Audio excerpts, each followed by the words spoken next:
I thank the representative of Ghana, and I give the floor to the representative of the Russian Federation.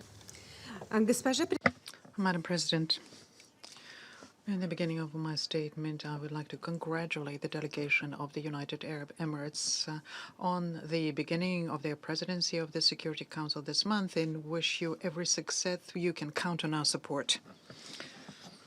We would like to thank the Special Representative of the Secretary General and the head of the United Nations Assistance Mission Afghanistan, Ms. Deborah Lyons, for her views and the assessment of the situation on the ground. We also listened carefully to the opinion expressed by the Afghans, Mariam Safi and Nasir Faik. We are glad to see that the representatives of countries of the region are given the floor to discuss the topic so important to them. We read very carefully the Secretary General's report on the situation in the country. The current situation in Afghanistan keeps changing. The new Afghan authorities demonstrate that they are ready to build a constructive interaction with the international community. We note certain efforts that they are undertaking so as to resolve the political, socioeconomic, humanitarian, and human rights issues. Amongst positive changes, we can list the decree issued by the leader of the Taliban, Mullah Habibullah, on the measures to ensure women's rights in marriage, property inheritance, and some other areas. Women can be involved in business in line with Islamic and Afghan values. Increased attention is being paid to educational issues. In February, the institutions of higher learning reopened their doors, and education for girls is already accessible in 1/3 of provinces in the country. We also note an improvement in the security situation in the country, and this allowed the humanitarians to reach those regions which were inaccessible until recently.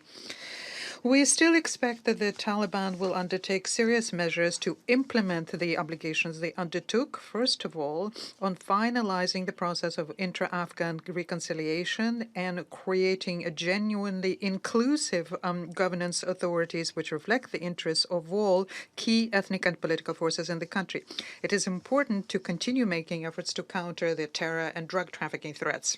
I would like to underscore that all of these concerns is something that we also convey in the course of bilateral contacts with the new authorities. Our overall priority remains unchanged, and it consists in maintaining stability in Afghanistan. This is a goal we have together with Afghanistan, and on this, the situation in the region overall hinges. But effectively resolving old issues and new challenges is something that is impossible to do when there is an absence of national potential, when there is an outflow of professionals and lack of financial resources. Please allow me to remind you that 20 years ago, the United States entered Afghanistan with a special mission to fight terrorism. But in actual fact, their arrival in the country only strengthened its status as a hotbed of terrorism and drugs trafficking. In addition to the Al-Qaeda present in Afghanistan and the groupings connected to it, we saw the arrival of ISIL and the spread of their influence. At the same time, during the years of the military presence of the United States in the country, they had many opportunities and time to eliminate terrorists in Afghanistan, and this includes material, military, and technical possibilities. And we have, on numerous occasions, asked about unidentified helicopters which transported ISIL fighters and their weaponry in various regions in the country, including to the north, at the time when we were being told the forces of coalition fully control the situation. The growth of drug trafficking over these years has also reached unprecedented scope. Against this background, the socioeconomic situation of the country remained deplorable.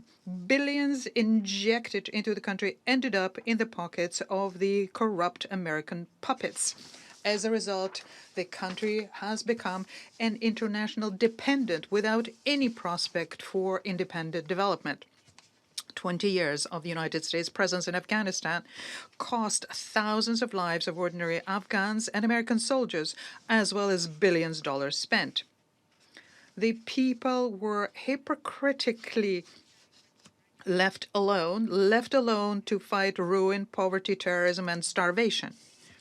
We therefore regret that in this regard that some members of international community are still not ready to extend comprehensive assistance so as to normalize the socioeconomic and humanitarian situation in Afghanistan, and to do it without reservations and preconditions.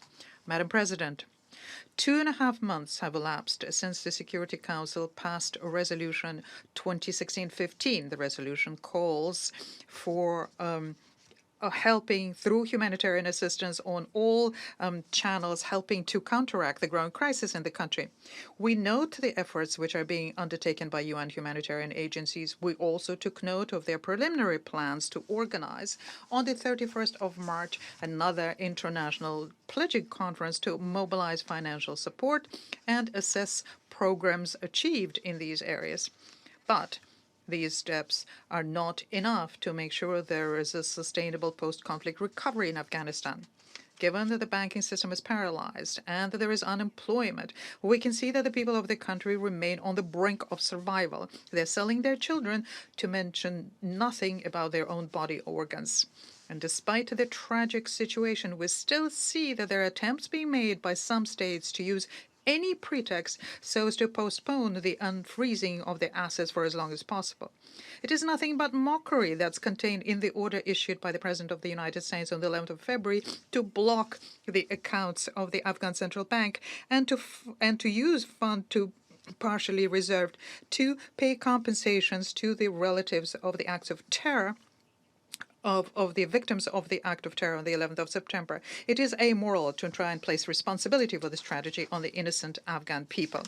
Madam President, the consequences of the full collapse in Afghanistan will impact everyone and will be much more large-scale than it may seem, and they inevitably will lead to a mass refugee flows, to the spillover of terrorist activities, to the growth of drug manufacturing. As a result, will lead to a greater instability in the region and beyond. The further degradation is something that only benefits ISIL fighters and other groups, and this includes the Eastern Turkmenistan Islamic Movement, the Islamic Movement of Uzbekistan, and Jamaat Ansarullah. We all know that ISIL have plans to spread their influence in the region and then into Russia.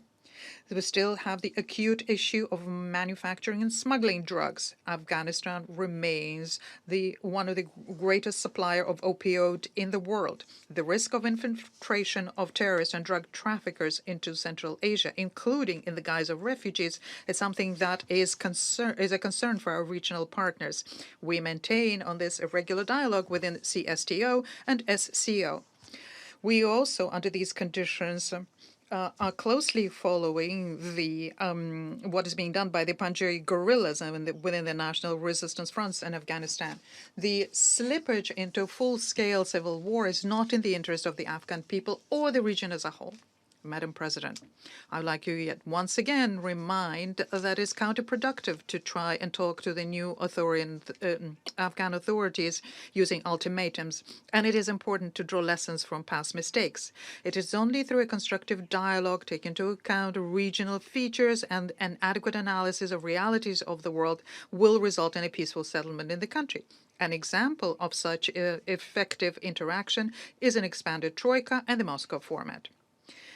We, against this background, support the regular contacts between UNAMA and the new Afghan authorities. We took into account the recommendations by the Secretary General on the modalities for its future work in the country. And we also share the idea about the special role of the Special Political Mission in Afghanistan as a coordinator for international humanitarian assistance. We support the intent of its head, Ms. Deborah Lyons, to continue monitoring the situation and to provide the international community with objective information thereon. We do not share the idea that we need to strengthen the human rights component of the mission, that we need to link the situation with human rights to humanitarian assistance and recovery assistance. The desire to make UNAMA into an overseer here to satisfy those who are not ready to help the ordinary Afghanistans without preconditions is unacceptable. We are convinced that the key to an effective functioning of UNAMA lies in a good relationship with the host country and in being trusted by the authorities. The success of the Special Political Mission hinges on having a realistic, clear, and implementable mandate, take into account all regional features and nuances rather than in abstract ideas.